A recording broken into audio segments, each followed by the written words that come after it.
दूसरा क्यूआरएम है आपका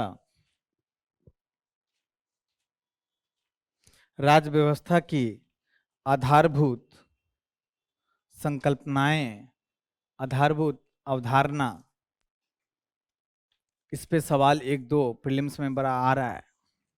पहले नहीं था ऐसा, इस पे सवाल नहीं आ रहा था, लेकिन अब आ रहा है, क्योंकि बच्चे खूब सवाल सीरीज लगा के जाते हैं और जो ओरिजिनल पॉलिटी का जो फिलॉसफी है उसको गायब रहता है, कॉन्सेप्ट क्लियर नहीं होता, यहाँ से पूछ देता है।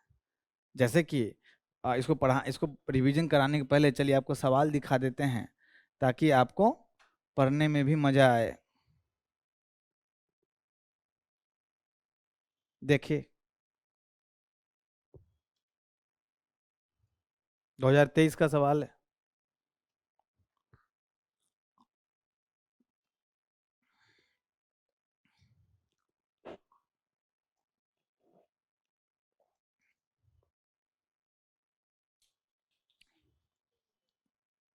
सीरियस, हमको तो सब सही लग रहा है। इसका आंसर हमको ये लग रहा है।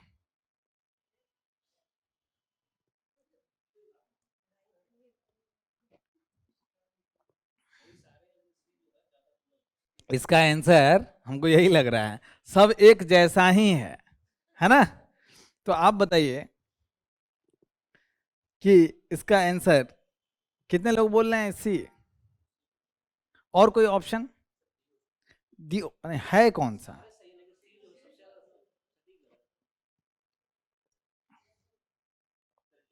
प्रयोजन को सर्वोत्तम रूप से प्रतिबिंबित, सामाजिक न्याय, सामाजिक समता, सामाजिक सुरक्षा को प्रतिभूत करता है। ठीक है, देखते हैं। ठीक है ना, अभी आंसर नहीं बताएंगे।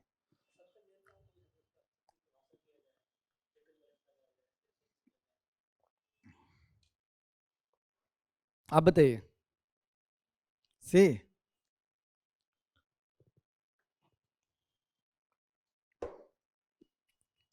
हमको ऐसे क्वेश्चंस जो होते हैं, एक ऐसे ही राज्य का परिभाषा 2020 में पूछा था, तो हमको यही ध्यान आता है, यही उसमें मीम भी यही चलता है ना?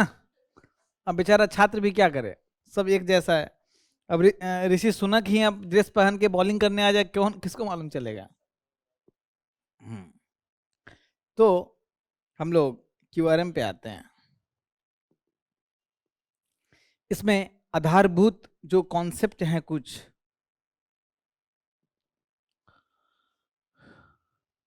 देखेंगे। संविधानवाद को देखेंगे, संविधान की विशेषताएं, संघवाद, राजनीतिक पारिपाटी, बहुमत और उनका उपयोग, राजनीतिक सिद्धांत। ये विषय सूची कहाँ देखेंगे? यही तो विषय सूची है। यही तो विषय सूची है आपका। विषय सूची दिमाग में आता है कि वर्टिकल फॉर्म में होगा, हॉरिजॉन्टल फॉर्म में आपका विषय सूची। अब ये बताइए, इस पे जाने के पहले आपसे मैं सवाल पूछता हूं, क्या ऐसा लोकतंत्र हो सकता है जहां पे संविधान ना हो, लिखित संविधान ना हो? कौन सा?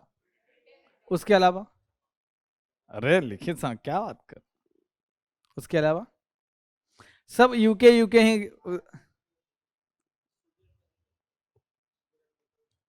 लिखा है, बताएंगे लिखा क्यों है? अलिखित संविधान, ब्रिटेन तो नाम ले दिया, दूसरा कोई नाम? इजराइल अलिखित संविधान, न्यूजीलैंड अलिखित संविधान। ठीक है, तो ऐसा लोकतंत्र हो सकता है जहां पे अलिखित संविधान हो। चलिए अच्छी बात है। अब बताइए, एक सेकेंड, कनाडा में भी अलिखित संविधान है, कनाडा में भी। अब कुछ देख सकते हैं कि इजराइल वाला ऑप्शन छोड़ दीजिए, लेकिन और भी यूके, कनाडा, न्यूजीलैंड, इन सब में जहां भी लोकतंत्र है और अलिखित संविधान है, इसका मतलब ये नहीं कि संविधान नहीं है। याद रखना, लिखित और लिखित में क्या अंतर है? अलिखित संविधान का मतलब क्या है? सिर्फ परंपरा। कोडिफाई का मतलब संगठित रूप से। बड़ा अच्छा है कि भाई वो जो मान लो भारत में संविधान लिखा हुआ है और उसके 22 पार्ट्स हैं, हम आसानी से बता रहे हैं, उस सब पार्ट के लिए यूनाइटेड किंगडम में 500 कानून होगा, है ना।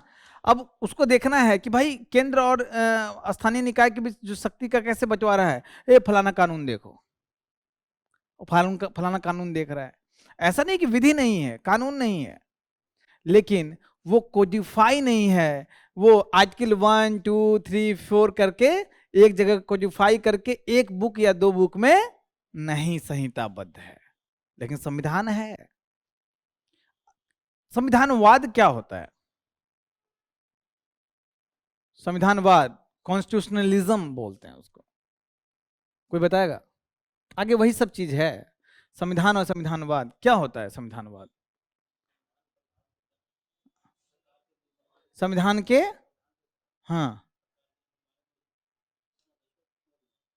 बोलिए। जहां लिखित संविधान नहीं है वहां, जहां लिखित संविधान नहीं है क्या वहां संविधानवाद होगा?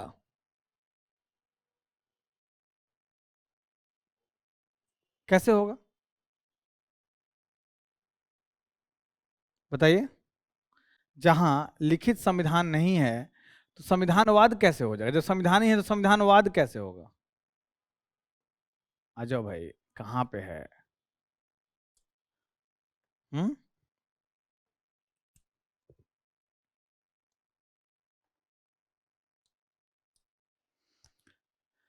संविधानवाद मैं बहुत ज्यादा एक्सप्लेन नहीं करूंगा, लेकिन आपको समझा दूं। यहाँ पे राजा बैठा है गद्दी पे, मेरा ड्राइंग बहुत गंदा है इसलिए माफ करना। ये राजा माहिष्मति का राजा है ना?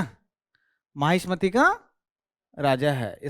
वो इसी राजा के पास मान लो शिवगामिनी है, इसी शिवगामिनी के पास कार्यपालिका, विधायिका, न्यायपालिका सारी शक्तियां एक जगह है कि नहीं?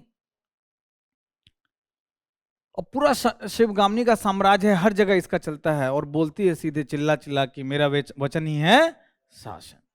जो बोल दिया वही शासन है, कोई संविधान कुछ नहीं। तो क्या इसके पास पूरा जो राज्य है इसका, इस राज्य में कुछ भी करने की शक्ति है? कुछ भी करने की शक्ति है, मनमाना, कोई रोक ही नहीं है। अगर ये कुछ बदमाशी करती है, किसी व्यक्ति को मृत्युदंड देती है, तो किस न्यायपालिका के पास जाओगे कि गलत है? ये खुद न्यायपालिका है। कौन सा कानून दिखाओगे कि भाई ये गलत है, कानून के हिसाब नहीं है? बोले मेरा वचन ही है शासन, वचन कर दिया कि तुम्हें मृत्युदंड मिलेगा। राजकुमारी की शादी भल्लाल देव से होगी तो होगी, दैट्स ऑल। उसका कंसेंट नहीं है, अपील नहीं कर सकते न्यायपालिका, क्योंकि खुद ही है ना। आप जाओगे करो, वहीं बैठी है। ज्यादा बोलोगे फिर चिल्ला के बोले मेरा वचन ही है शासन, क्या करोगे? मतलब स्वेच्छाचारी शक्ति पूरा है, कुछ भी। मिडिवल टाइम्स में यही थे जितने राजा थे, इवन पौराणिक समय में भी। अब इसकी शक्तियों को जब धीरे धीरे लोकतंत्र के लिए लोग लड़े, तो इसकी शक्तियों को बोले कि ऐसे नहीं होगा भैया, सीमित करना पड़ेगा। हाँ, लेकिन जो उसमें भी बहुत सारी बुराइयां होती है ना धर्मशास्त्र में, वो बात की बात है, लोकतंत्र की बात कर रहे हैं, है ना। मैं क्लास नहीं ले रहा हूं इसलिए ज्यादा वो नहीं जाना चाहिए। इसके शक्तियों को लिमिट करो, यहां तक ही पहुंचे, इसकी शक्तियों को कम करे, लोग की आजादी बची रहे। लोग हैं यहां, उनकी आजादी बची रहे, तो कैसे सीमित करो? तो पहला चीज है सेपरेशन ऑफ पावर, शक्ति का पृथक्करण। कार्यपालिका, विधायिका, न्यायपालिका सब अलग। मतलब जो शिवगामिनी पूरा एकदम उछलती थी मेरा वचन ही है शासन, अब विधायिका अलग है, अलग कानून बनाएगा और उसी कानून के आधार पर शिवगामिनी अपना राज चलाएगी और बदमाशी करेगी। न्यायपालिका भी अलग बैठा हुआ है ना। तो इसका शक्ति कम हो गया कि नहीं पहले की तुलना में? अब ये निरंकुश रही क्या? नहीं। इसकी शक्ति को और तोड़ो। कैसे? तो जो संघ केंद्र के स्तर पे शिवगामिनी शासन कर रही है, लेकिन जो अलग अलग राज्य हैं वहां भी शासक बनाओ और उनको अपनी अपनी शक्तियां दो, शक्ति का विभाजन करो, स्थानीय निकाय को शक्ति दो, है ना? समझ पा रहे हो? लेकिन उस शक्ति कैसे दोगे? कानून बना के, विधायक का कानून बना के, विधि का शासन लागू करके, कानून बना के, तार्किक कानून बना के। तो विभिन्न माध्यम से इसकी शक्ति को क्या किया जा रहा है? सीमित किया जा रहा है। यही संविधानवाद है। संविधानवाद को अगर सिंपल दो शब्द में बोला जाए, दो शब्द, सेंटेंस नहीं, दो शब्द में बोलो, सीधे बोलना है सीमित सरकार। जो पहले मनमानापन कर रहा था सरकार, उसको सीमित करना बहुत जरूरी है, नहीं तो तुमको जीने नहीं देगा। बोल देगा वचनीय शासन, फांसी पे लटका दिया, तुम अपना चिल्लाते रहो कानून कहाँ है, बोले अरे नहीं नहीं वचन वचन। क्या आज के लोकतंत्र में ऐसा होता है? अपील होता है, अपील पे अपील होता है, और जब बहुत फंस गए तो बोले क्षमादान की शक्ति राष्ट्रपति की, है ना? कितना बच गए हम लोग। तो सीमित सरकार लिख लीजिए, संविधानवाद डैश देके सीमित सरकार, ठीक है? अब ये संविधानवाद होने के लिए मैं आपसे अगला सवाल पूछ रहा हूं, क्या जहां जहां संविधान है, क्या वहां संविधानवाद है? कैसे? हैं? जहां जहां संविधान है, क्या वहां संविधानवाद है? कंपलसरी है होना। संविधानवाद का एक अर्थ क्या होता है? सीमित सरकार, ठीक है? अब ये बताओ, सद्दाम हुसैन भी, गद्दाफी भी संविधान बनवाया हुआ था, क्या वहां संविधानवाद था?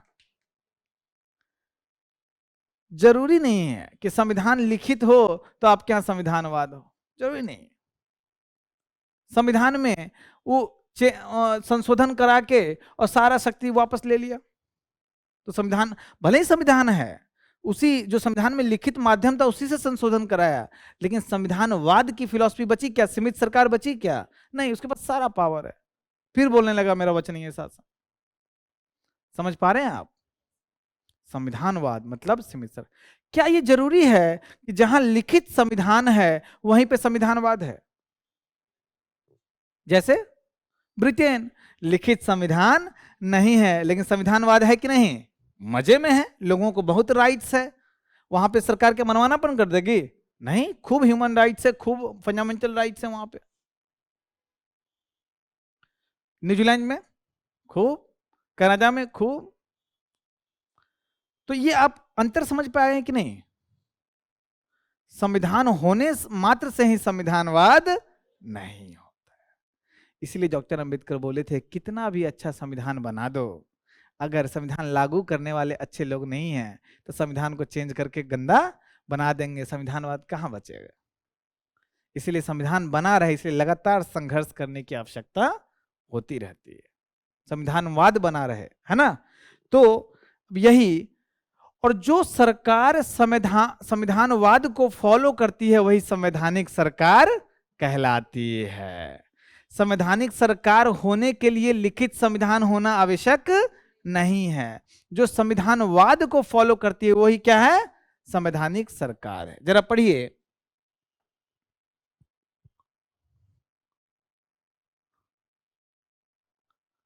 इसको पढ़िए। संविधान तो ये तो किसी भी देश का मूलभूत कानूनों का विधिक दस्तावेज है। पेन का दिख रहा है, कहां पे है? अच्छा, यहां।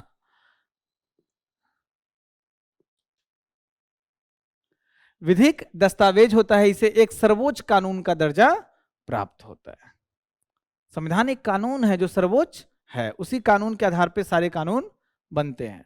संविधानवाद राज्य के मनमाने निर्णय लेने से रोकने के लिए राज्य की सामान्य शक्तियों पर लगाया गया आवश्यक प्रतिबंध है संविधानवाद।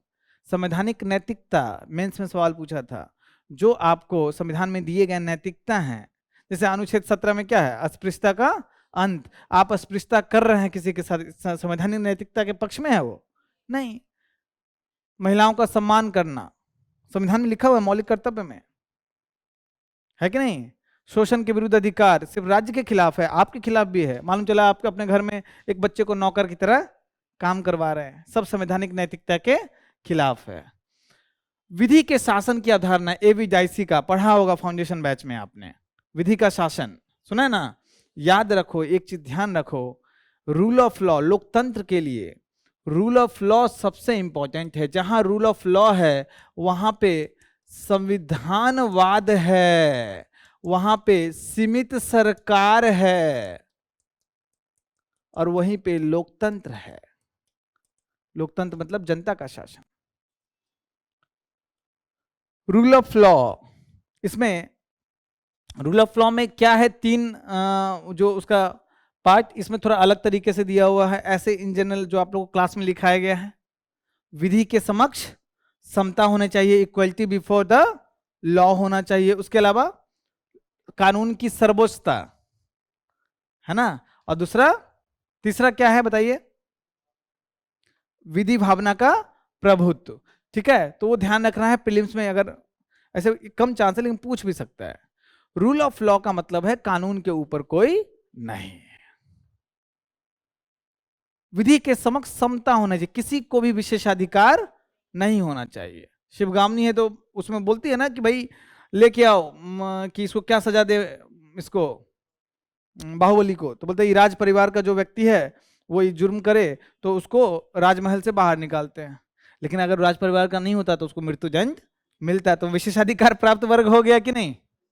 तो विधि का शासन है नहीं, विधि के शासन में कोई विशेषाधिकार प्राप्त वर्ग नहीं होना चाहिए।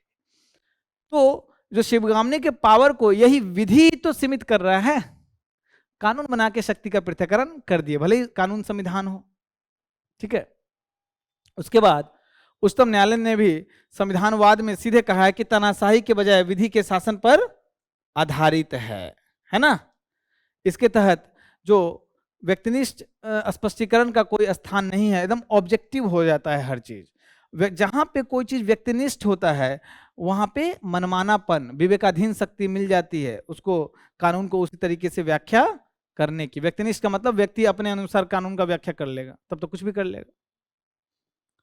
ठीक है, आईआर कोइलोवाद में संविधानवाद को बोला गया कि एक अच्छा ये जो रूल ऑफ लॉ है, विधि का शासन, आपके बेसिक स्ट्रक्चर का पार्ट है।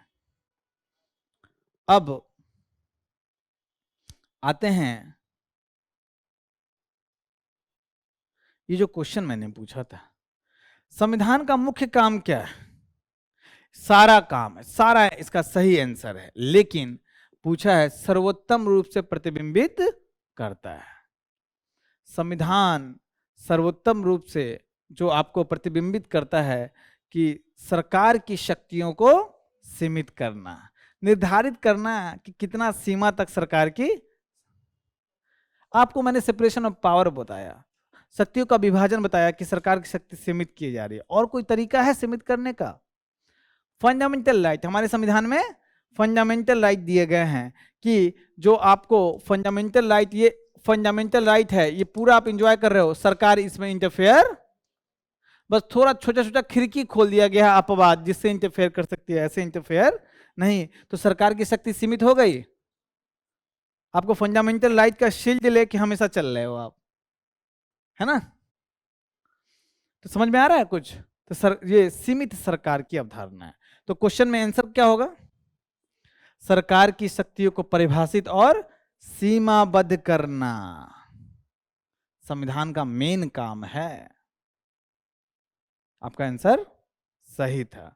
और मजेदार बात है, ये जो फिलॉसफी पे फिर से आपको देखिए क्या लिखा हुआ है, 2020 में पूछा है कि नहीं सवाल, संवैधानिक सरकार का क्या अर्थ है? विधानमंडल द्वारा सरकार, लोकप्रिय सरकार, बहुदलीय सरकार और सीमित सरकार। देखिए 2005 साल में कितना बार पूछा है, 21 में संवैधानिक सरकार का आशय क्या है? किसी राष्ट्र की परिसंघीय संरचना वाली प्रतिनिधि सरकार, कोई सरकार जिसके पास नाम मात्र की शक्तियां हो। अगर सरकार को नाम मात्र की शक्ति दोगे सरकार कम करेगा। कोई सरकार जिसके पास वास्तविक शक्तियां हो, कोई सरकार जो संविधान की सीमाओं से प्रतिबद्ध। अरे पेन का बड़ा चक्कर है। ठीक है, तो इतने बार आपके देखिए मात्र 5 साल में इस फिलॉसफी पे सवाल पूछा है। जो क्यूआरएम को समझ लिया वो सवाल कर लेगा। 22 में पहले बार क्यूआरएम आया था, 23 में फिर से सवाल पूछ दिया, है ना। इसके सारे शब्दों पे आपको खेलना है। अब नेक्स्ट, संवैधानिक सरकार और गैर संवैधानिक सरकार आपको समझा दिया गया है ना। जो लोकतंत्र है वो संवैधानिक सरकार का है। राज्य के प्रमुख के पास सीमित शक्तियां, शासक के कार्यकाल की अवधि निर्धारित होती है। क्यों? तुम एक बार में चुनते हो तो 5 साल या 4 साल के लिए चुनते हो। अगर उसको दे दिए कि नहीं तुम एक बार चुने हो तुम 20 साल रहो, तब तक तो तुम्हारा हालत खराब कर देगा। जिनपिंग क्या किया, अपना बढ़ा लिया इनफाइनाइट, जबकि नियम था मात्र 2 बार रह सकते हो। पुतिन का यहाँ रूस में भी नियम था, लेकिन सब संविधान संशोधन करा के बढ़वा रहा है। ये सब क्या है? तो ये लिखा हुआ है कहां कहां पे है। गैर संवैधानिक सरकार, जहां कोई चुनाव नहीं है, मतलब तानाशाही चल रहा है, कोई शासक के पास अनियंत्रित शक्तियां हैं, शासन की अवधि की कोई सीमा नहीं है। लिखित संविधान, अलिखित संविधान मैंने बता दिया है, कुछ समझाना है? अब देखिए सरकार के कहीं पे भी सरकार के 2 प्रकार हैं। अब वो सरकार का जो प्रकार तुम निर्धारित करते हो, ये सेपरेशन ऑफ पावर तुम किस प्रकार से, शक्ति का पृथक्करण किस प्रकार से तुम फॉलो करते हो, उसके 2 मॉडल हैं। एक मॉडल है यूनाइटेड स्टेट्स का, यूएसए का। दूसरा मॉडल है कहाँ का? यूके का। ये सब लोकतंत्र की बात चल रही है। तो यूएसए में आपको सेपरेशन ऑफ पावर पूरा है, कार्यपालिका, विधायिका, न्यायपालिका। यूनाइटेड किंगडम में ये विधायिका है, कार्यपालिका उसके अंदर है, न्यायपालिका अलग। ठीक है, तो जो यूके का मॉडल है उसको क्या बोलते हैं? संसदीय कार्यप्रणाली। अच्छा होता है कि ये इधर होता, ये इधर होता, क्योंकि उसी प्रकार से नीचे बना भी हुआ है, लेकिन कोई बात नहीं। और राष्ट्रपति प्रणाली में क्या होता है कि आपको बिल्कुल सेपरेशन ऑफ पावर होता है, और इसीलिए हम बोल रहे हैं कि यूएसए परफेक्ट एग्जांपल है राष्ट्रपति प्रणाली का। कहीं भी सवाल पूछो, अगर तुमको कॉन्सेप्ट ध्यान नहीं आ रहा है, आंख बंद करो, अमेरिका से कंपेयर करो। ठीक है, क्योंकि हमारा मेन मोटो क्या है? क्वेश्चंस करना। संसदीय प्रणाली का दूसरा नाम होता है उत्तरदायी शासन। इसका क्या मतलब होता है? कार्यपालिका विधायिका के प्रति उत्तरदायी, जवाबदेह होता है, इसलिए उसको उत्तरदायी, दूसरा नाम है उत्तरदायी शासन। इसमें 2 प्रमुख होते हैं, एक नाम मात्र का प्रमुख जिसके पास नाम मात्र की शक्ति होती है, और एक वास्तविक प्रमुख। यहाँ पे राजा होता है नाम मात्र का प्रमुख, और वास्तविक प्रमुख कौन है? पीएम। यहाँ पे ऐसा कोई नहीं है, दोनों एक ही है, एक ही प्रमुख है, और उसके पास जो नाम मात्र क्या, वास्तविक शक्तियां हैं, इसलिए उसको राष्ट्रपति शासन व्यवस्था बोलते हैं, जो अमेरिका में है। ठीक है, अब आप देखिए राष्ट्रपति शासन व्यवस्था के क्या क्या गुण हैं। तो सबसे बढ़िया एग्जाम्पल ये राष्ट्रपति शासन व्यवस्था, यहां से आप कंपेयर कीजिएगा।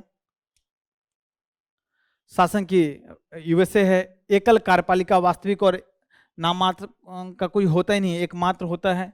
कोई उत्तरदायित्व तो नहीं है, किसके प्रति? विधायिका के प्रति। शक्तियों का स्पष्ट पृथक्करण, और जो राजनीतिक एकरूपता, ये हम लोग बाद में देखेंगे। निचले सदन का निश्चित कार्यकाल होता है। राष्ट्रपति का जो कार्यकाल अमेरिका में 4 साल है, उसके पहले उसको अविश्वास प्रस्ताव द्वारा गिराया जा सकता है? नहीं, निश्चित कार्यकाल होता है। अभी आपको लग रहा होगा कि भारत में भी निश्चित कार्यकाल है। एक टाइम पे 1 साल में सरकार गिर जाती थी, 6 महीना में, क्योंकि संसदीय मॉडल थी। ब्रिटेन में देखो ना, पिछले 5 साल में प्रधानमंत्री ही चेंज हो रहा है ना। और ऋषि सुनक आया है, नाम इंडियन है इसलिए नाम याद, पता नहीं उसके पहले कौन कौन आया था, है ना। संसदीय प्रणाली भारत उदाहरण है, दोहरी कार्यपालिका, वास्तविक और नाम मात्र। नाम मात्र भारत में कौन है अभी? मुर्मू जी राष्ट्रपति, है ना, और वास्तविक माननीय प्रधानमंत्री जी, है ना। सामूहिक उत्तरदायित्व, इसका कार्यपालिका का विधायिका के प्रति क्या है? सामूहिक उत्तरदायित्व। सामूहिक का मतलब कि भाई ज्यादा बदमाशी करोगे विधायिका अविश्वास प्रस्ताव पारित करके गिरा देगा तुमको। शक्तियों का समेकन है, स्पष्ट पृथक्करण नहीं है।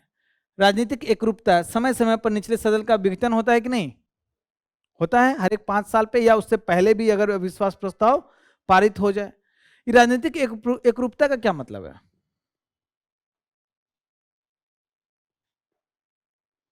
देखोगे कि मान लो अभी जो सरकार सत्ताधारी दल है, तो जितने उसके मंत्री परिषद होंगे उस लगभग उसी दल के या उसी विचार वाले दल के जो उनको सहयोग गठबंधन किया उन्हीं से होंगे ना।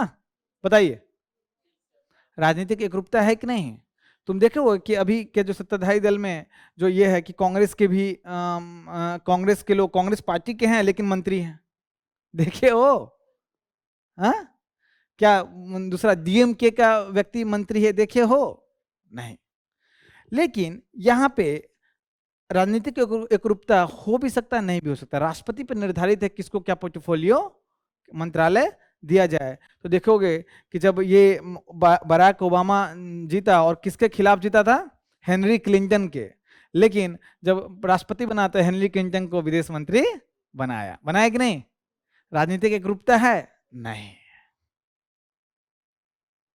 समझ रहे हो? अब यहां पे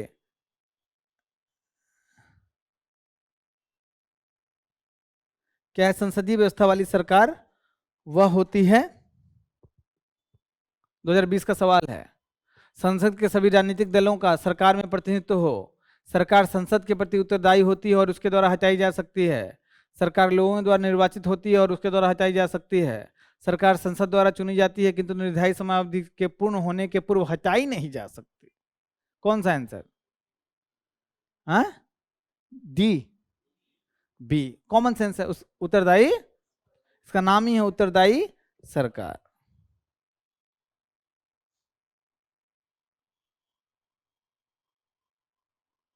अब है भारतीय संविधान को देखोगे, इसमें इसकी जो विशेषताएं हैं, भारतीय संविधान की विशेषताएं,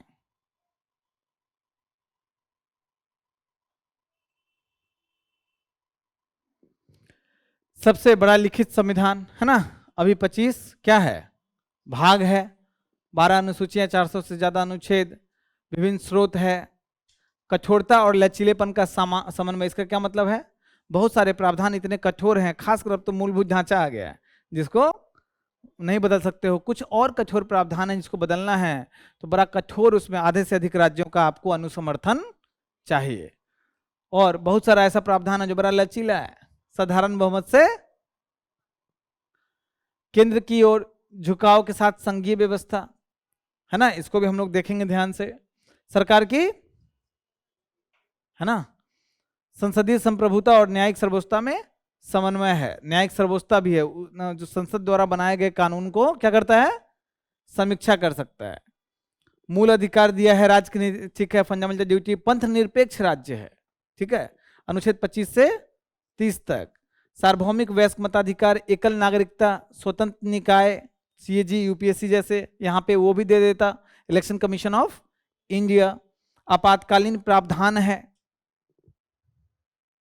सरकार की त्रिस्तरीय प्रणाली। मूल संविधान में सरकार के कितना स्तर था? 2। 73वां 74वां संविधान संशोधन करके हम लोगों ने त्रिस्तरीय प्रणाली अपनाया है। इसमें कुछ समझाने वाला है? अब जरा ये देखिए, एक तो हमने देखा कि जो आप सरकार बना रहे हैं शक्ति के पृथक्करण के आधार पे, आई रिपीट, शक्ति के पृथक, मान लो जो सरकार कहीं पे भी गद्दी पे बैठ रही है, ये गद्दी है, यहां पे सरकार बैठ रही है, तो शक्ति के पृथक्करण के आधार पे जो हॉरिजेंटल पृथक्करण होता है उसमें 2 प्रकार हम लोगों ने देखा। कौन कौन सा? संसदीय और अध्यक्षात्मक। एक दूसरा है, अब देखो शिवगामिनी की शक्ति को कम करना है तो हॉरिजेंटली उसको कम किए, हॉरिजेंटली इसको 3 भाग में बांटे, विधायिका, कार्यपालिका और।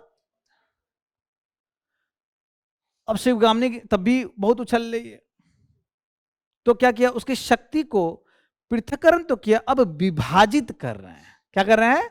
विभाजित। तो अब विभाजित ये सेंटर के स्तर पे, ये स्टेट के स्तर पे, ये स्थानीय लोकल बॉडी के स्तर पे अब विभाजित कर रहे हैं।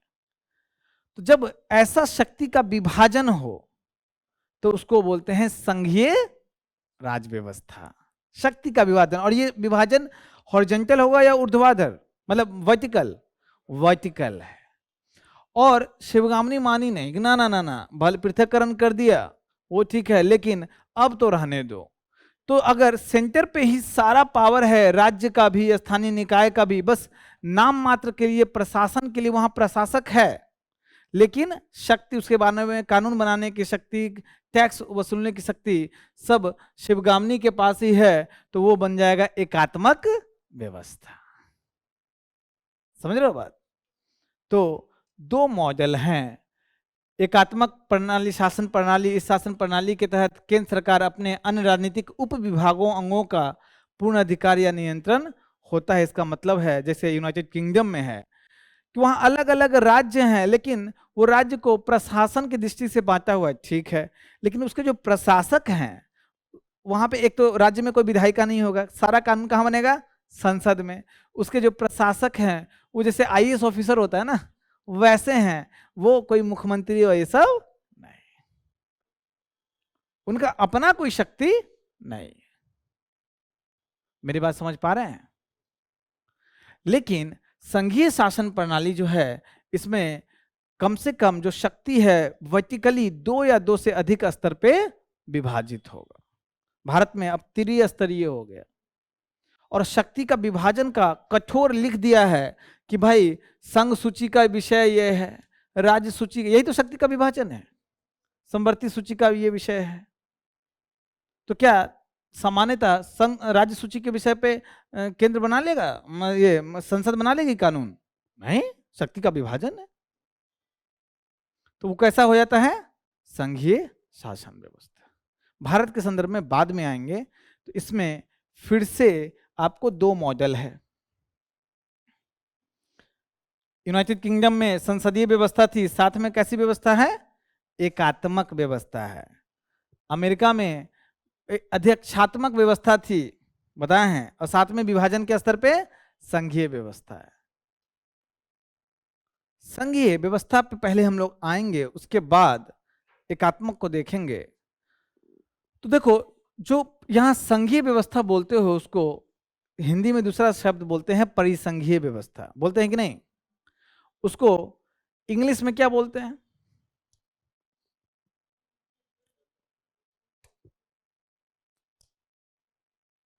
उसको इंग्लिश में बोलते हैं फेडरल व्यवस्था, फेडरलिज्म भी बोलते हैं।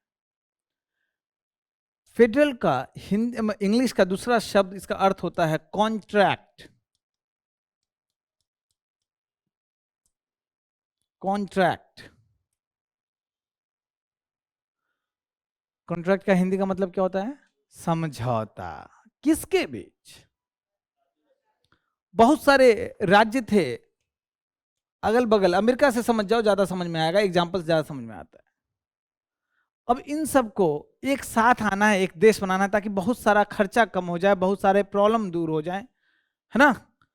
लाइक माइंडेड ये है, सब आपस में मिले और बोले कि भाई हम लोग एक साथ आ जाते हैं, एक देश बना देते हैं, एक कंट्री बना देते हैं, एक राष्ट्र बना देते हैं। अलग अलग हम लोग स्टेट होंगे, तो एक समझौता करेंगे, तो उस राज्य का प्रशासन चलाने के लिए राज्य के पास अधिकार होगा, लेकिन सबका कॉमन प्रॉब्लम सॉल्व करने के लिए एक क्या होगा? संघ होगा। होगा कि नहीं? अब बोलेगा क्या अपना अपना सेना रखें, चलो संघ को दे दो सब सेना, आपस में क्यों झगड़ा करें? संघ के पास होगा सेना, ताकि बाहरी आक्रमण से हमें ये बचाए। पहले संघ एग्जिस्ट नहीं करता था, सब राज्य अपना अपना हीरो था, आया अब बोला एक संघ होगा। उसी प्रकार से उस संघ को विभिन्न, इस संघ का अपना न्यायपालिका होगा, तो इस दोनों राज्य के बीच में झगड़ा हुआ तो उसका न्यायपालिका उसका प्रॉब्लम सॉल्व करेगा। मेरी बात समझ पा रहे हैं? तो बहुत सारी अपनी शक्ति किसको दिया? संघ को दिया। अब बताओ, जब समझौता हुआ है तो कोई भी समझौता अगर लिखित रूप से तुम नहीं दोगे तो बाद में विवाद खूब आएगा कि नहीं। तुम भी किसी से के साथ मिलके बिजनेस करोगे तो रिटन कॉन्ट्रैक्ट करोगे कि नहीं। तो समझौता कैसा होना चाहिए,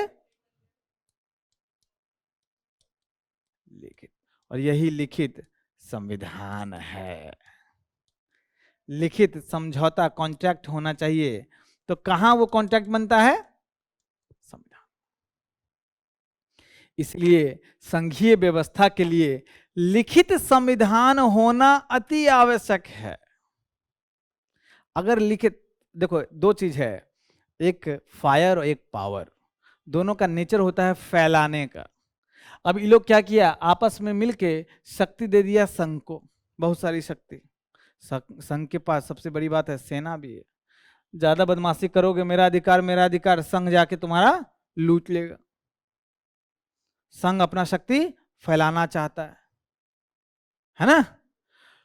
ये अपनी शक्ति फैल, क्योंकि देखो सेना उसके पास है, कुछ भी कर सकता है, उस शक्ति का मनमानापन दुरुपयोग ना कर सके। कल को जो लिखित संविधान में हमने पूरा डाला है कि भाई संघ सूची ये, इसके संदर्भ में कानून संघ बनाएगा, राज सूची ये है। अगर बदमाशी करेगा संघ तो स्टेट के पास तो पावर है नहीं, कि सेना है नहीं कि संघ से लड़ ले, तो कोई तो विवाद निपटाए यार। कौन निपटाएगा विवाद, न्यायपालिका। वो भी कैसा न्यायपालिका, स्वतंत्र न्यायपालिका। अगर स्वतंत्र न्यायपालिका नहीं है, संघ का चमचा है, तब तो राज्य का बुरा हाल कर देगा। इसीलिए संघवाद के लिए इंपॉर्टेंट क्या है, लिखित संविधान के साथ स्वतंत्र न्यायपालिका। अब ये बोला कि भाई जो लिखित समझौता किए हो संविधान के रूप में तुम कोडिफाई कर दिए कि क्या रिलेशन होगा, लेकिन बड़ा लचीला है। संसद जब मन जाके हमारा शक्ति राज सूची से छीन के कहां डाल देता है, संघ सूची में। वो भी तो शक्ति छीनना है, शक्ति छीनना खाली सेना के माध्यम से होता है। संविधान संशोधन की शक्ति राज्य के विधानमंडल में होगा, खाली एक नहीं, मुख्य रूप से किसके पास होगा, संसद के पास, है ना। समझ पा रहे हैं आप। तो अगर मान लो लचीला संविधान है तो क्या करेगा, संसद संघ का है, जब मन तब उसमें राज्य सूची से बीट बाई बीट एक एक करके विषय हर एक साल एक बार निकाल रहा है, 50 साल में 50 विषय चला गया, और जिसके पास विषय है उसके पास शक्ति है। तो इसीलिए लिखित समझौता के साथ कठोर संविधान होना चाहिए, कठोर लिखा हुआ होना चाहिए, जल्दी बदलाव ना कर सके। आप समझ पा रहे हैं मेरी बात। साथ में जो ये कठोर होना चाहिए और स्वतंत्र न्यायपालिका, सब हम लोग आगे देखेंगे, ठीक है। इतना बेसिक चीज आप समझ गए कि नहीं। संघीय व्यवस्था के लिए एकात्मक व्यवस्था में क्या है, ये पूरा संघ है। अब ये समझो कि भारत के संदर्भ में यूटी संघ शासित प्रदेश, जो पुदुचेरी है या फिर लक्षद्वीप है, अंडमान निकोबार है, इसको अपनी कोई शक्ति है, सब संघ का पार्ट। क्या प्रशासनिक सुविधा के लिए तू अलग यूटी बन जा, तू अलग यूटी बन जा, यही ना किया गया है। संघ को बोला ना, क्यों बच्चा लोग दो नाम याद करेगा, दोनों अंडमान निकोबार बन जा, कोई कुछ बोल पाएगा, उसके पास कोई शक्ति नहीं। वही एकात्मक व्यवस्था समझो कि जो प्रशासनिक दृष्टि से अलग अलग भाग में तोड़ा हुआ है, लेकिन उस जो क्षेत्र है उसके पास अपनी कोई शक्ति नहीं, बस प्रशासक है, आईएएस ऑफिसर होगा, जा एंजॉय कर पावर, है ना। अब आते हैं हम लोग इन्फोग्राफिक्स पे, सॉरी इस पे।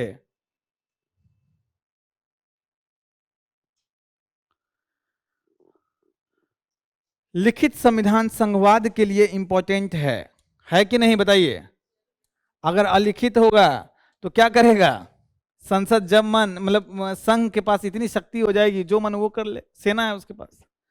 बहुस्तरीय सरकार होना है कि नहीं, भाई कम से कम 2 स्तर पे तो होगा।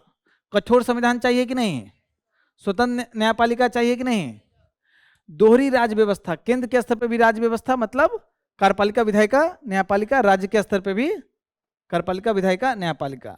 शक्ति का विभाजन, भाई शक्ति ऊपर भी कुछ कुछ नीचे। कहां आप देखोगे भारत में, 7वीं अनुसूची में संघ सूची और राज सूची।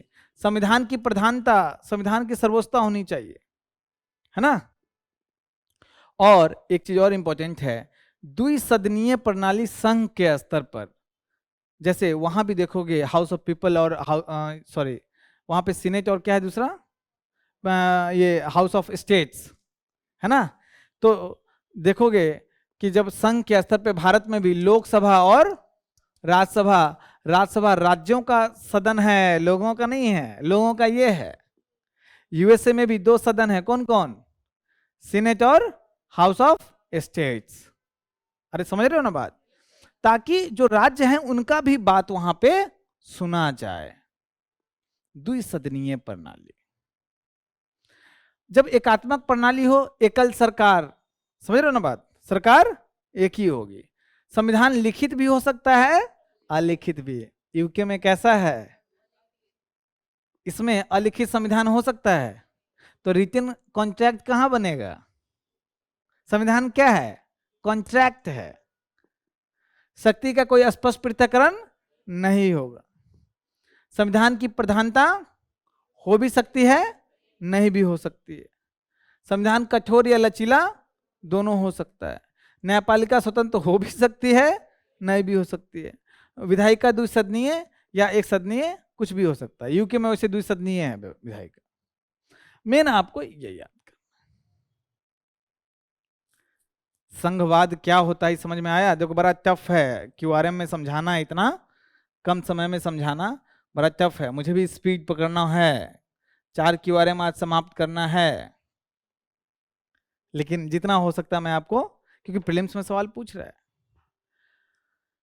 सरकार 2 या अधिक स्तर होता है, समान तौर पर केंद्र और प्रांतीय। कानून बनाने, करारोपण करने, प्रशासन को निर्धारित करने में प्रत्येक स्तर का अपना अधिकार होता है। भारत में कानून बनाने पे 2 स्तर है, बोलो। टैक्स कलेक्शन में 2 स्तर है, प्रशासन चलाने में 2 स्तर है। सरकार के प्रत्येक चरण का अस्तित्व प्राधिकार संविधान द्वारा गारंटीकृत है। ठीक है, वही सब बातें हैं। ठीक है, ये आपको संघवाद का, क्या भारत में संघवाद है। न्यायपालिका का क्या कहना है, न्यायपालिका ने बोमई केस में साफ साफ कहा कि जो संघवाद है बेसिक स्ट्रक्चर का पार्ट है। मतलब संघवाद तो है, लेकिन जब संविधान वेत्ता हैं, वेत्ता मतलब बड़े बड़े संविधानविद, उन लोग कहना है कि भारत में संघवाद है लेकिन अर्ध संघीय व्यवस्था है, अमेरिका वाला नहीं। कैसे, देखो संघीय व्यवस्था आप देखें, लिखित संविधान है कि नहीं, संविधान की सर्वोच्चता है, शक्तियों का विभाजन 7वीं अनुसूची में है कि नहीं, संघ सूची, राज सूची, स्वतंत्र न्यायपालिका है, द्विसदनीय प्रणाली है, तो दिख तो रहा है संघवाद। लेकिन दूसरा पक्ष बोल रहा है थोड़ा इधर भी देख लो भाई, इधर देख लो, एकात्मक विशेषता लोगों का कहना है ज्यादा और है भी ज्यादा। कैसे, केंद्र सरकार के पास अवशिष्ट, अमेरिका में अवशिष्ट शक्ति किसके पास है, राज्य के पास, अमेरिका में। भारत में किसके पास है, केंद्र के पास। यही नहीं, समवर्ती सूची में दोनों बनाओ कानून, राज्य भी खुश है, लेकिन संघ कानून बना के उसको धक्का मार देगा। समवर्ती सूची में अगर दोनों कानून बना रहा है और टकराव हो रहा है तो किसका कानून चलेगा, संघ का, केंद्र का। मतलब केंद्र के पास ज्यादा शक्ति है।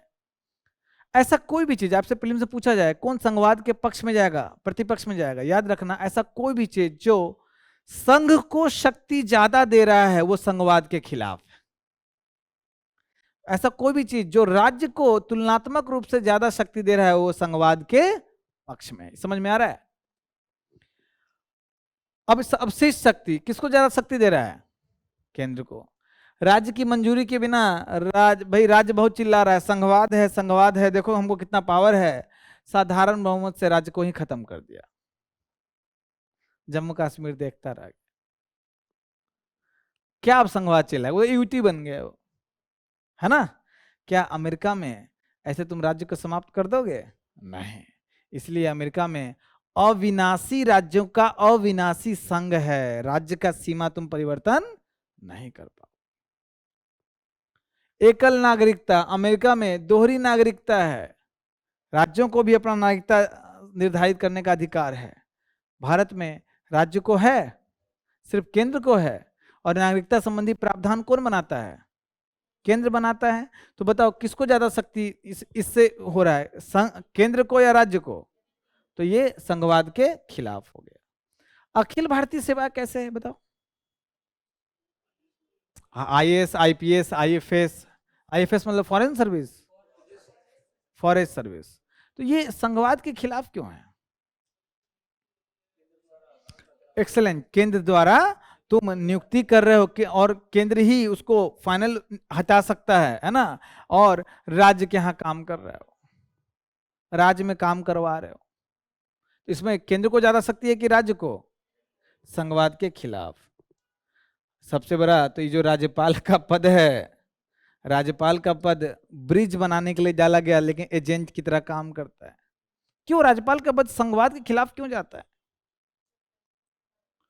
राष्ट्रपति तो नियुक्त कर रहा है, और सबसे बड़ी बात कि चरणामृत जब तक मिल रहा है प्रसाद, तब तक बने रहोगे। वो भी देख रहा है कि हम प्रसाद पर्यंत हैं, तो राष्ट्रपति के लिए काम करेंगे, केंद्र के लिए, तभी तो हमको गद्दी पर बैठने का मौका मिलेगा। और इसी संबंध में विवाद। अच्छा, सीएजी क्यों है भाई? सीएजी को क्यों बोल दिया यहाँ पे, बताइए भाई? केंद्र सरकार नियुक्त कर रहा है उसको, और ऑडिट राज्य का भी कर रहा है।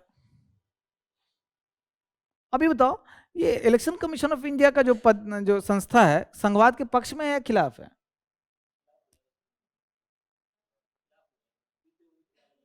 हाँ,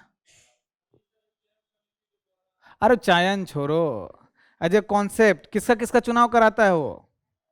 केंद्र स्तर पे संसद का, राष्ट्रपति का, उपराष्ट्रपति का, चलो ठीक है कोई बात नहीं, लेकिन राज्य का भी चुनाव कराता है, विधानसभा विधान परिषद का चुनाव कराता है कि नहीं? तो इसमें केंद्र के, और उसको नियुक्ति कौन कर रहा है? केंद्र। उसको पद से हटा कौन रहा है? केंद्र। उसको वेतन भत्ता कहां से मिल रहा है? सबसे बुरा चीज आपातकालीन प्रावधान। ये ऐसी व्यवस्था है आजकल 356, 352, 356 के तहत और 360 के तहत, कि खासकर 352 समझ जाइए, आपातकाल लगा और आपका जितना चिल्ला रहे थे, तो पूरा जो प्रणाली है एकात्मक विशेषता के रूप में बदल जाता है। संसद का कानून हावी, पूरा कार्यपालिका का भंग नहीं किया जाता है, बस क्या किया जाता है भाई, मेरा निर्देश मानो। राष्ट्रपति तथा उच्च न्यायालय के न्यायाधीशों की नियुक्ति, अच्छा राष्ट्रपति द्वारा उच्च न्यायालय के, ये क्यों है भाई? अब आपसे हम सवाल पूछते हैं कि भारतीय न्यायपालिका की दो विशेषताएं, इसलिए हमेशा बोलते हैं न्यायपालिका के संदर्भ में कि भारतीय न्यायपालिका स्वतंत्र एवं एकीकृत है। अब बताओ, भारतीय न्यायपालिका स्वतंत्र है, ये संघवाद के पक्ष में है या खिलाफ है? पक्ष में ना, हम बताए थे ना भाई, स्वतंत्र न्यायपालिका होना बहुत जरूरी है, नहीं तो क्या होगा, नहीं तो क्या करेगा वो? केंद्र के पक्ष, संघ के पक्ष में निर्णय देगा। लेकिन ये जो एकीकृत न्यायपालिका है, ये संघवाद के पक्ष में है या खिलाफ है? यहाँ पे सुप्रीम कोर्ट है, यहाँ हाई कोर्ट है, और यहाँ सब ऑर्डिनेट कोर्ट्स हैं। अब ये इसके सबऑर्डिनेट है, ये इसके सबऑर्डिनेट, एकीकृत न्यायपालिका है। ये संघवाद के पक्ष में है या खिलाफ है? क्यों खिलाफ, क्यों? ये जो हाई कोर्ट है भाई, सुप्रीम कोर्ट, चलो भाई ठीक है, तुम्हारा के संघ की न्यायपालिका है, वहां पे उसको वेतन भत्ता सब संचित निधि पे भारित है। ये जो हाई कोर्ट के जज, जो राज्य की सबसे बड़ी न्यायपालिका है, उसके जज की नियुक्ति कौन करता है? और उसको हटाना हो तो क्या राज्य विधायिका से हटा दोगे? अरे भैया, संसद से, वो भी जैसे सुप्रीम कोर्ट के न्यायाधीश को हटाते हो, तो उसको नियुक्ति करना, हटाना, सारी शक्ति किसके पास है? संघ के पास है, केंद्र के पास। तो ये केंद्र के पक्ष में जाएगा या इसके पक्ष में जाएगा, राज्यों के? तो मतलब ये संघवाद के खिलाफ है। तो इसीलिए सिर्फ न्यायपालिका को नहीं बोल सकते हो, न्यायपालिका की ये विशेषता कि वो कार्यपालिका से, विधायिका से स्वतंत्र है, ये संघवाद के पक्ष में है, लेकिन एकीकृत न्यायपालिका संघवाद के खिलाफ जाती है। इसलिए अमेरिका में, क्योंकि परफेक्ट, लगभग परफेक्ट क्या है वो, संघवाद है, तो वहां पे न्यायपालिका का ऐसा रहता है। ये हाई कोर्ट है, ये सब ऑर्डिनेट कोर्ट्स हैं, ये वहां का फेडरल कोर्ट जो वहां का सुप्रीम कोर्ट है, एकीकृत नहीं है। अब समझ में आ रहा है कुछ? भारत राज्यों का संघ होगा आर्टिकल 1। ये तो भैया जब मन तब सीमा बदल दिया, नाम बदल दिया, है ना। राज्य चिल्ला रहा है कि मेरे पास इतना शक्ति है, बोला हाँ चलो तुम्हारा नाम ही बदल दो, आज से तुम्हारा नाम एक्स की जगह वाई, देखता रह गया। तब भी चिल्ला रहा है चलो आज से तुम यूटी, सिंपल साधारण बहुमत। इसीलिए कितना भी संघवाद संघवाद कह दो, असली संघवादी इसमें विशेषताएं हैं, लेकिन झुकाव किधर है? एकात्मक की तरह। जो राज्य के पास अपनी सीमा के लिए कॉन्फिडेंस नहीं है तो कैसा संघवाद? लेकिन माननीय सर्वोच्च न्यायालय ने संघवाद को क्या माना है? आधारभूत संरचना का पार्ट। ठीक है, सबसे ज्यादा समझाने वाला ये टॉपिक था, इसलिए थोड़ा समय भी लगा है। तो इससे सवाल भी बनता है ना। कहां बनता है जरा देखिए इसको।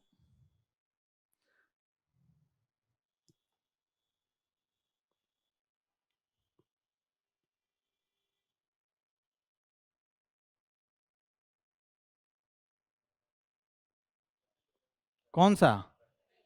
पहला आएगा। इसमें तो नहीं दिया हुआ है। एक बार और संघवाद पे सवाल पूछा, उसमें लिखा समर्पित न्यायपालिका, डेडिकेटेड। समर्पित मतलब संघ के समर्पित, वो तो बहुत बुरा हाल है तब तो, है ना। लेकिन न्यायपालिका की स्वतंत्रता बहुत इंपॉर्टेंट है। समझ में आया? अब सवाल हो जाएगा आपसे। राज्य व्यवस्था के प्रमुख सिद्धांत, शक्ति का पृथक्करण आपको हम बता चुके हैं, है ना। कार्यपालिका विधायिका, और ये इसलिए किया जाता है ताकि एक व्यक्ति में वो सारी शक्ति अगर दोगे तो निरंकुशता आ जाएगा, जहां निरंकुशता आएगा वहां पे मनमानापन आएगा, फिर क्या होगा? मेरा वचन ही है शासन। सैद्धांतिक रूप से शक्ति का पृथक्करण भारत में लागू है, लेकिन कार्यपालिका और न्यायपालिका के मध्य ही लागू है ना। क्योंकि पूर्ण रूप से भारत में शक्ति का पृथक्करण लागू नहीं है, क्योंकि संसदीय व्यवस्था है। विधायिका के पार्ट है कार्यपालिका, कार्यपालिका उसी के लोग निकलते हैं, विधायिका विधायिका से ही कार्यपालिका के लोग निकलते हैं। उसके बाद क्या है इसमें? जो वास्तविक शक्ति किसके पास है? मंत्रिपरिषद के पास, है ना। यूके में संसदीय व्यवस्था है, नाम मात्र की शक्ति राजा के पास है। भारत में किसके पास है? राष्ट्रपति के पास। क्या यूके यूनाइटेड किंगडम गणतंत्र है क्या? नहीं। जो सर्वोच्च पद पे देखो कौन बैठा हुआ है? राजा बैठा हुआ, चाहे नाम मात्र की शक्ति क्यों ना हो। गणतंत्र नहीं। लोकतंत्र है क्या? लोकतंत्र है, डेमोक्रेसी है। जापान, राजा है वहां? जापान में राजा है? राजा है, आपको पता भी नहीं। इसलिए नहीं पता है क्योंकि प्रधानमंत्री के पास इतना पावर है, वही मीटिंग मीटिंग लेते रहते हैं, वही विदेशी दौरा करते रहते हैं। प्रधानमंत्री शब्द सुनोगे ही तो उसे समझ में आ जाता है कि वहां पे कोई सर्वोच्च का नाम मात्र का पद का। वैसे ये बता दे, फ्रांस में राष्ट्रपति प्रधानमंत्री दोनों होता है, वो लोकतंत्र भी है और गणतंत्र भी है, मिश्रण में आता है वो। ठीक है, वो अलग फिर डिबेट हो जाएगा। भारत गणतंत्र के साथ लोकतंत्र भी है। जो मंत्रिपरिषद मुख्य रूप से विधायिका और कार्यपालिका दोनों के रूप में काम करती है ना। तो ये मैंने बता दिया। संवैधानिक प्रावधान किसके संदर्भ में? कि शक्ति के पृथक्करण के संबंध में। न्यायपालिका और कार्यपालिका डीपीएसपी में अनुच्छेद 50 दिया हुआ है।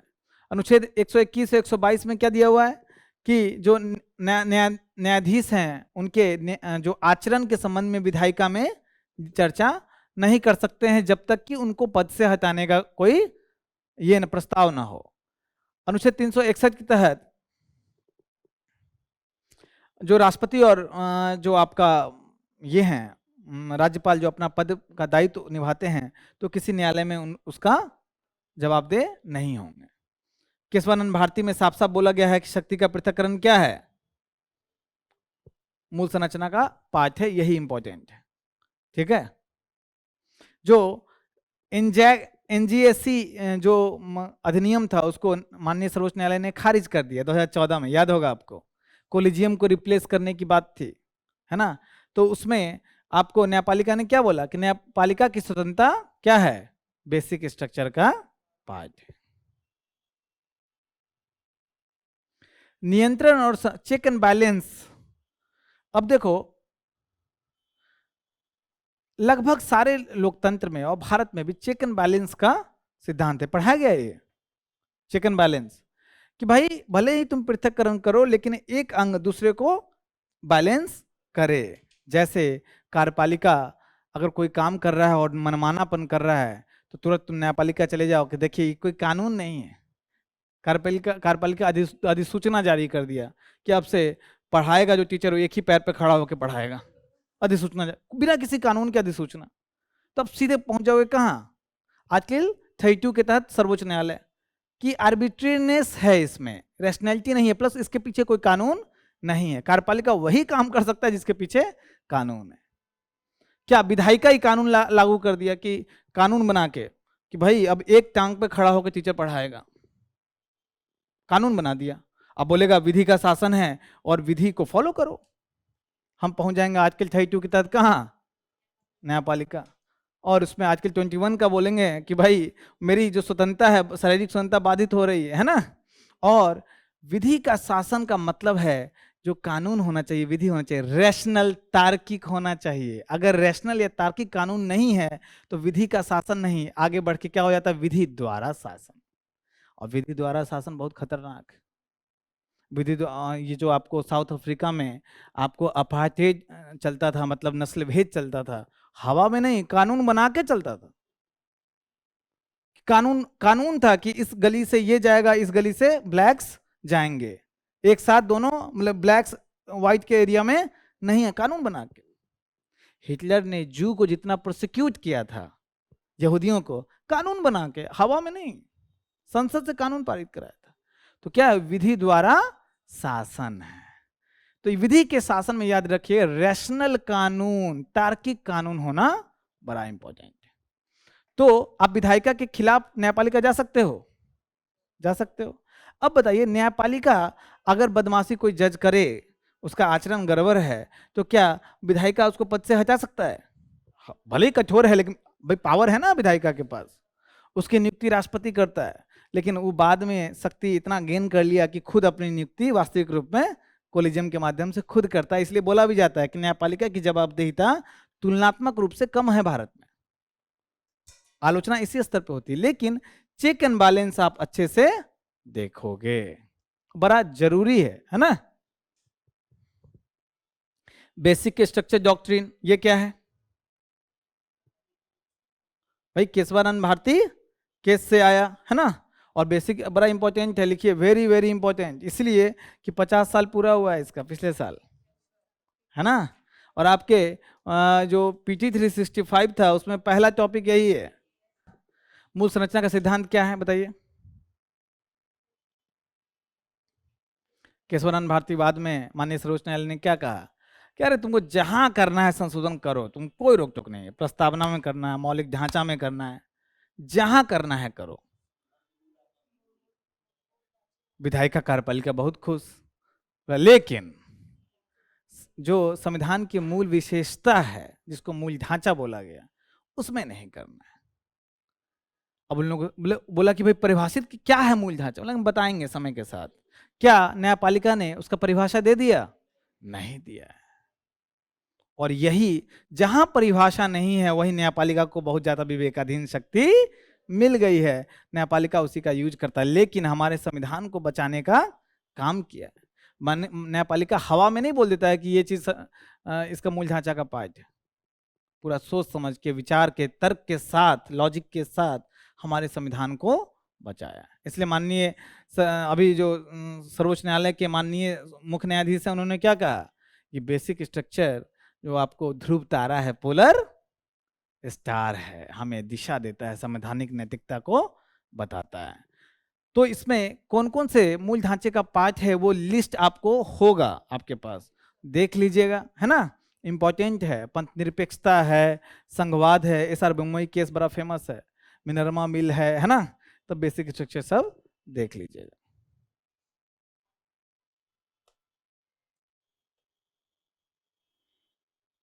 अब है बहुमत, बड़ा इंपॉर्टेंट। बहुमत, बहुमत के कितने प्रकार हैं क्लास में पढ़ाया गया होगा, है ना। लेकिन बहुमत जो है यहां भी देख लीजिए एक जगह लिस्ट, और देखिए ये सब स्पेस का आपको यूज करना है। इसको प्रिंट आउट निकालने में इसके कागज का भी खर्च है आपके पास। तो यहाँ पे आपको लिखना है जो भी चीज एक्स्ट्रा मिले, चाहे वो क्लास में आपका नोट से इसमें लिखना हो, प्रिंटेड मटेरियल पढ़े लक्ष्मीकांत कुछ नया चीज मिल गया यहाँ लिख लिया, या फिर आप क्वेश्चन विजन आईएएस के ऑल इंडिया टेस्ट का क्वेश्चन कर रहे हो, उससे बहुत अच्छे अच्छे एनालिसिस से फैक्ट मिल जाते हैं, क्यूआरएम में ऐड कर लेना है। क्यूआरएम आपका 70 to 75% ऐसे नोट्स खुद बना के दे रहा है, 25% इन्हीं सब जगहों पे ऐड करना, इसीलिए 25-30% जगह खाली छोड़ा गया है ना। अब देखिए 4 प्रकार की मेजॉरिटी हैं, साधारण बहुमत, पूर्ण बहुमत और प्रभावी बहुमत और विशेष बहुमत। साधारण बहुमत क्या है बताइए? 50% से ज्यादा तो पूर्ण बहुमत भी है, 50% से ज्यादा प्रभावी बहुमत भी है। उपस्थित और मतदान करने वाले लोगों का 50% से ज्यादा। हो सकता है यहाँ उपस्थित हुए हो और ये मास्क लगाए हुए हैं, बोले नहीं हमको कोविड से अभी भी डर हो रहा है, हम बटन नहीं दबाएंगे, मतदान नहीं करेंगे, तो उपस्थित होते हुए भी इनका काउंट नहीं होगा, बचे हुए लोगों का काउंट होगा उसके 50% + 1। ठीक है। कहां कहां उपयोग होता है? साधारण और वित्तीय विधेयक में, धन विधेयक में क्या यूज होता है? साधारण बहुमत। वित्त विधेयक, साधारण, इस सब में साधारण बहुमत। आपको धन्यवाद प्रस्ताव, निंदा प्रस्ताव, स्थगन प्रस्ताव, सब में यही यूज होता है। राष्ट्रपति शासन किसी राज्य में लगाते हो, आर्टिकल कौन सा, कौन बताएगा हमको? आर्टिकल इंपॉर्टेंट आर्टिकल है 356, है ना, जिसको doctor Ambedkar ji dead letter बोले थे, सबसे ज्यादा यूज हुआ है। डॉक्टर अंबेडकर जी बस एक ही जगह बस वो गड़बड़ किए, है ना, लेकिन साफ साफ ये भी बोले थे कि इसको लागू करने वाले लोग कैसे होंगे, इस पे भी भाई, इसमें तो कोई लिखित संविधान ही नहीं है यूके में, लागू करने वाले ऐसे लोग हैं कि मिसयूज नहीं होता है। निंदा प्रस्ताव, स्थगन प्रस्ताव, ठीक है। अध्यक्ष और उपाध्यक्ष की नियुक्ति करते हो साधारण बहुमत से। राष्ट्रपति शासन, ये सब निंदा प्रस्ताव सब हो गया। संसद के सदन द्वारा राष्ट्रीय आपात की उद्घोषणा को समाप्त करना है, उद्घोषणा नहीं करना है, क्या करना है? समाप्त करना है। इसको सरल, जब उद्घोषणा करना है और उद्घोषणा कार्यपालिका ने कर दिया है, तो जब वो सदन के पास जाएगा 6 सप्ताह बाद या 6 सप्ताह के अंदर उसको करना होता है। 6 सप्ताह ही है कि 2 महीना है? 2 महीना है। 2 महीना है क्या 1 महीना? बताइए, भूल गए? मूल संविधान में वो आपको 2 महीना था, उसको घटा के कितना किया गया? 1 महीना किया गया 44वें संविधान संशोधन द्वारा। 1 महीना में उसको ये पारित करना है विशेष बहुमत से। तो इसीलिए आपातकाल लागू करने के जो शर्त हैं उसको कठोर बनाया गया है और हटाने के शर्त को आसान बनाया गया, इसलिए साधारण बहुमत। ठीक है।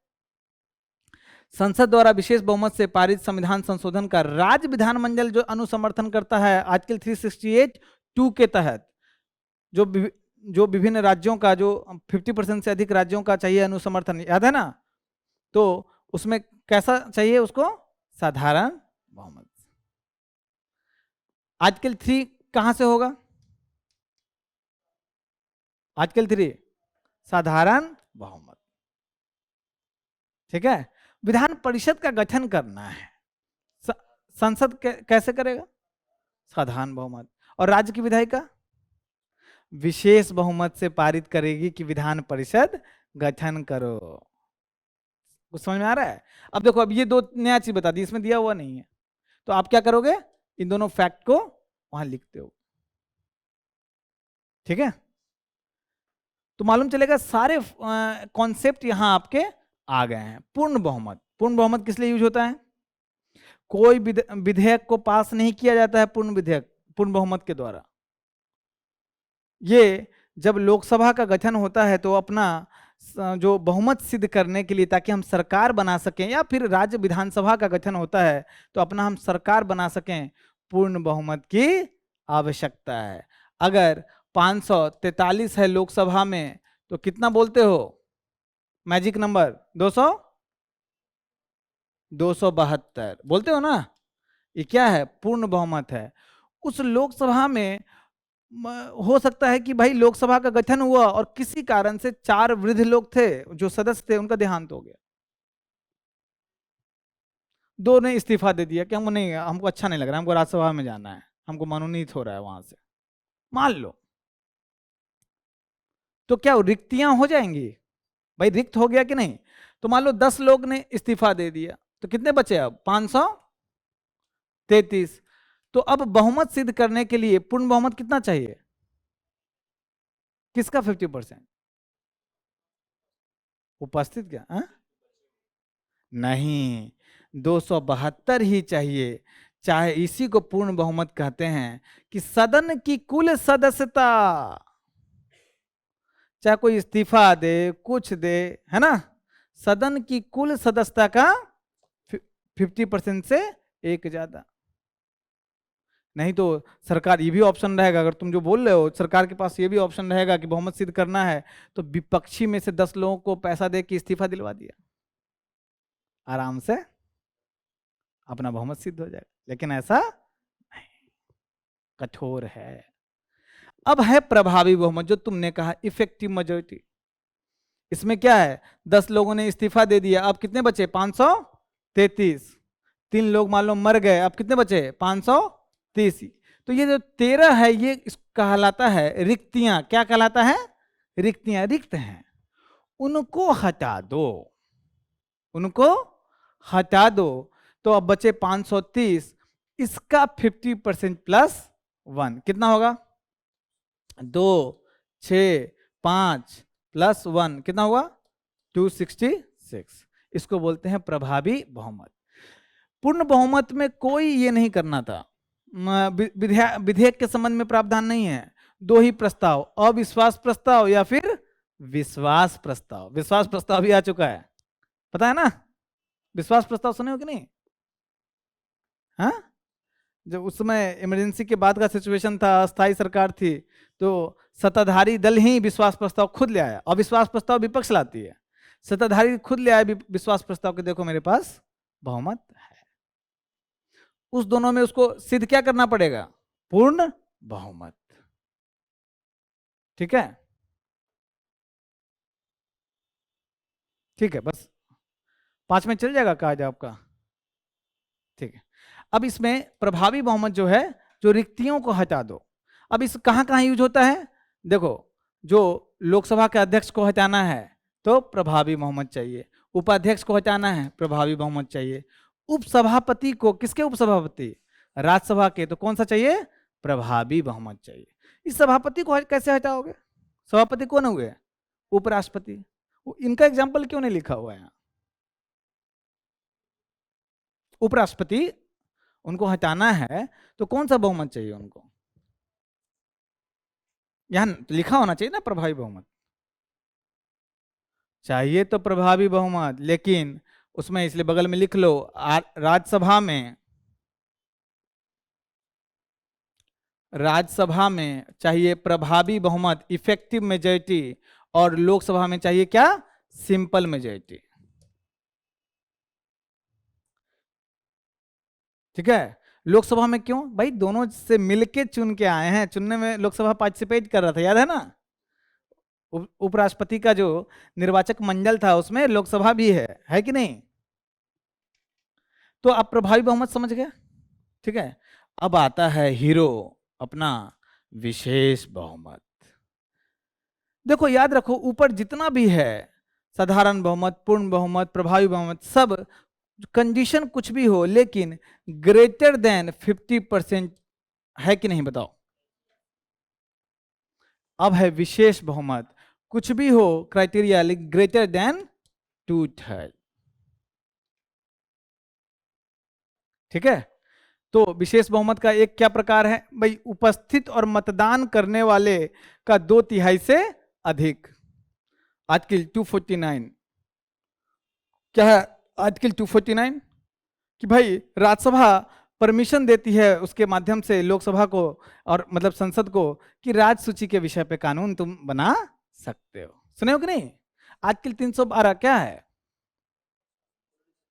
ऑल इंडिया सर्विसेज कुछ क्रिएट करना है तो राज्यसभा में उपस्थित और मतदान करने वाले का 2/3 से अधिक, तो ये आपको हो गया एक विशेष बहुमत। वो हुआ एक विशेष बहुमत हो गया आर्टिकल 368 के तहत। उससे पहले देखेंगे 61। बाप रे, सबसे कठोर है बहुमत, चाहे किसी भी प्रकार का बहुमत हो। उपस्थित और मतदान करने वाले नहीं, उस सदन की सदस्यता का 2/3 से अधिक। मतलब उस सदन में अगर 545 है, 40 लोग नहीं रहे, इस्तीफा दे दिए, उससे मतलब नहीं है। 545 का 2/3 करो। महाभियोग इसलिए सबसे कठिन है। और एक और विशेष बहुमत है आर्टिकल 368 के तहत, अनुच्छेद 368 संविधान संशोधन के तहत। उसमें क्या है? उपस्थित और मतदान करने वाले का 2/3 से अधिक होना चाहिए, प्लस एक और क्राइटेरिया है कि पूर्ण बहुमत भी होना चाहिए। मतलब अगर मान लो 100 ही लोग उपस्थित है किसी कारण से, अब आर्टिकल 249 में क्या होगा? इसका 2/3। मान लो 99 है, आसान होगा हमको ही मैथ कैलकुलेट करने में, सीसेट खराब है। 66 चाहिए। लेकिन जो आपको ये है आर्टिकल 368, उसमें अगर एक तो पूर्ण बहुमत भी चाहिए, तो 543/1/2 मतलब 273 तो चाहिए ही, और प्लस उपस्थित मतदान करने वाले का 2/3 से अधिक। तो मान लो 100 ही लोग उपस्थित हुआ, 66 नहीं हो पाएगा पास, कम से कम इतना आना चाहिए।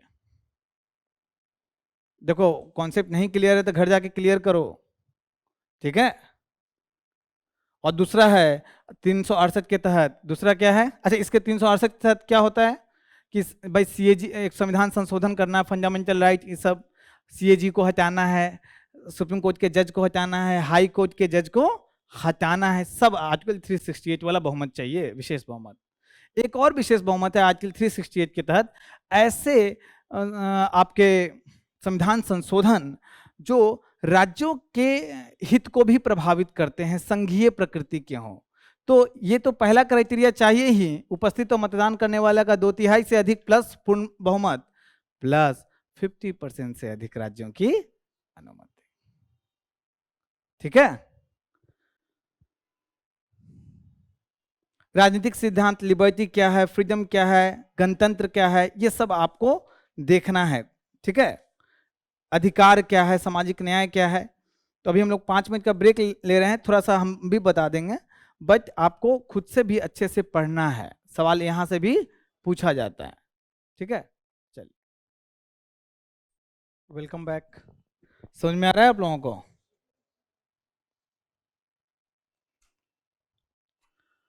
कुछ शब्दावलियां हैं, लिबर्टी क्या है ना?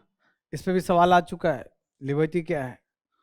तो किसी भी जो बाहरी दबाव है, नियंत्रण है, उसकी अनुपस्थिति ही आपको लिबर्टी कहलाता है। सबसे प्रमुख है कि आपको यह आपके व्यक्तित्व का पूर्ण विकास करने का मौका देता है।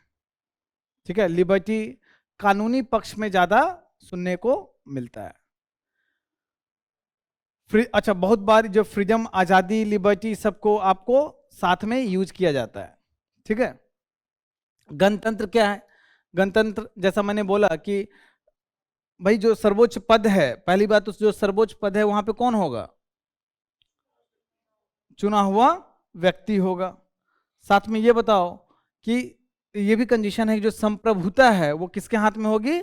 लोगों के।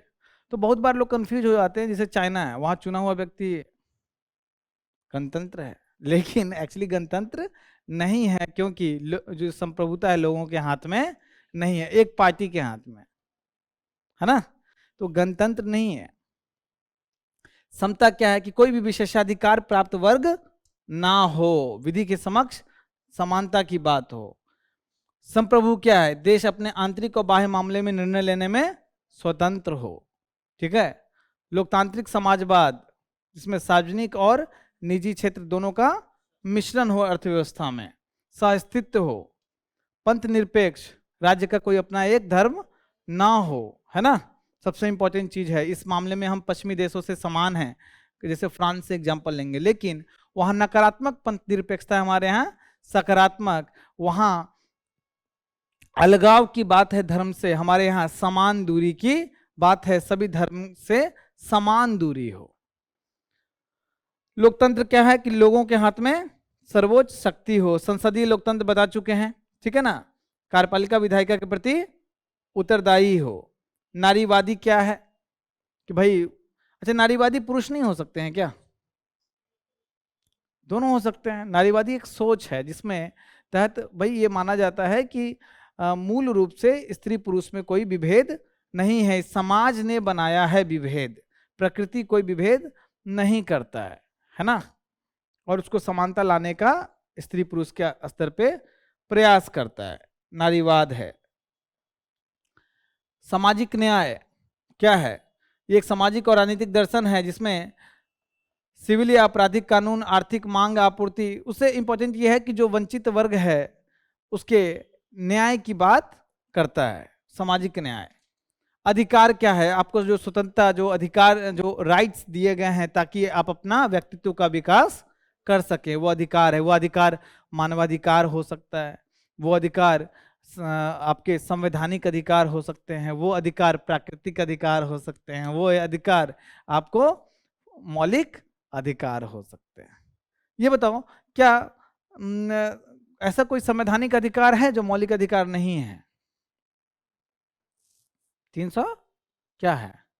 मतदान का अधिकार। और 300A क्या है? संपत्ति का अधिकार। हाँ, विधि का नहीं, विधिक तो है ही। देखो, संविधान एक विधि है, याद रखो, संविधान एक सर्वोच्च विधि। क्या फंडामेंटल राइट विधिक अधिकार नहीं है? है। आपसे अगर हम पूछें कि भाई कहाँ से आए हो, तो तुम क्या बोले? इंडिया से आए हैं, है ना, बोले यूपी से आए, तब हम समझ पाएंगे।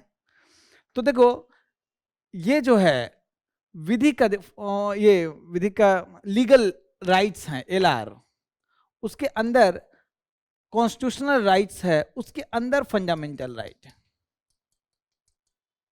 अब फंडामेंटल राइट को लीगल राइट बोलोगे तो फिर बोलने है ही बिल्कुल।